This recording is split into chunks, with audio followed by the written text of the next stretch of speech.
Assalamualaikum warahmatullahi wabarakatuh. Pada kesempatan hari ini, kelompok kami yang bernama Andre Mauludin Mandalib, Eka Rian Nurfiana, saya sendiri, Selina Dwi Usti, dan Tengku Azela Irantika akan coba mempresentasikan solusi AI dan machine learning untuk sebuah perusahaan fintech. Kami akan membedah 4 kasus bisnis utama, mulai dari identifikasi jenis machine learning, pemilihan model, penentuan data, hingga metrik evaluasinya, berdasarkan konsep yang telah kita pelajari di modul 12. Oke, yang slide pertama di sini membahas pemetaan masalah bisnis ke jenis machine learning. Langkah pertama dalam KDD atau Knowledge Discovery in Database adalah memahami masalah. Berdasarkan modul, tidak semua masalah menggunakan algoritma yang sama.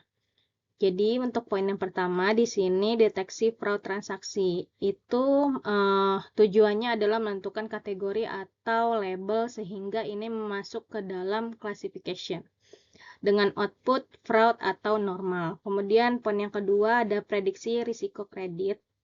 Di sini juga tujuannya sama, adalah menentukan kategori atau label sehingga ini masuk ke dalam classification. Outputnya yaitu layak atau tidak layak. Kemudian yang ketiga ada analisis sentimen pelanggan. Karena datanya adalah bahasa manusia, kita menggunakan NLP atau Natural Language Processing dengan output positif atau negatif atau netral. Kemudian yang terakhir ada segmentasi pengguna aplikasi. Karena kita tidak memiliki label sebelumnya, kita ingin mesin menemukan pola pengelompokan secara mandiri.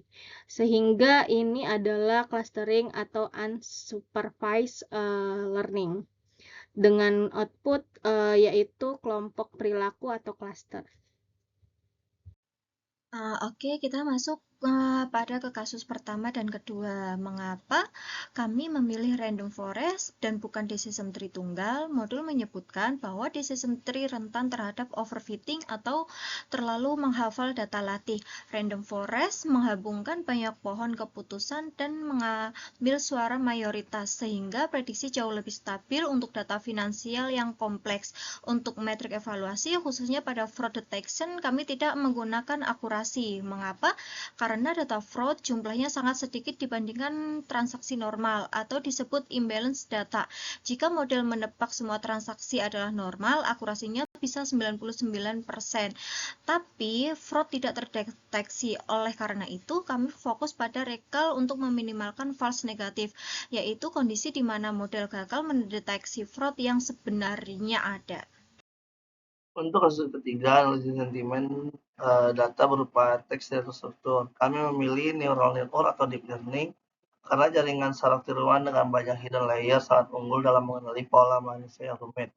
Metrik yang digunakan adalah F1 score untuk menyeimbangkan presisi dan recall, sedangkan untuk segmentasi kami menggunakan Cummins clustering. Algoritma ini akan membagi pengguna menjadi beberapa cluster seperti pengguna premium atau berisiko churn, karena ini adalah unsupervised learning yang tidak memiliki label jawaban. Metrik evaluasinya bukan akurasi, melainkan siluet skor untuk melihat seberapa baik pemisahan antar klasternya.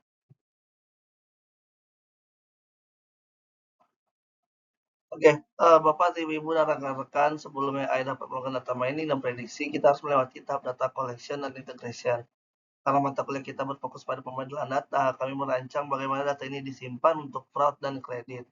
Datanya terstruktur dan membutuhkan konsistensi absolut, sehingga kami memodelkannya menggunakan SQL database. Namun untuk analisis sentimen, data berupa teks ulasan yang skemanya dinamis. Kami menggunakan NoSQL document store seperti MongoDB dan agar lebih fleksibel. Terakhir, untuk segmentasi lokativitas, aplikasi yang masuk dalam kecepatan tinggi lebih cocok disimpan di NoSQL untuk mendukung proses data mining secara real time. Terima kasih atas penjelasannya, Mas Andre. Di sini saya akan melanjutkan menjelaskan pada slide kesimpulan. Sebagai kesimpulan, AI dalam fintech berfungsi sebagai decision support system.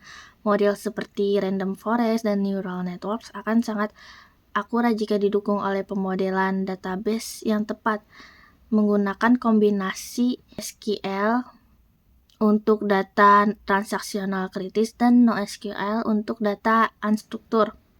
Pemodelan data yang tepat atau disebut polyglot persistence adalah fondasi utama agar model AI dapat bekerja dengan akurat. Pada akhirnya, teknologi ini akan menurunkan resiko bisnis dan meningkatkan kepuasan pelanggan, serta mempercepat persetujuan kredit yang layak. Demikian presentasi kami. Mohon maaf apabila ada kekurangan. Sekian, terima kasih.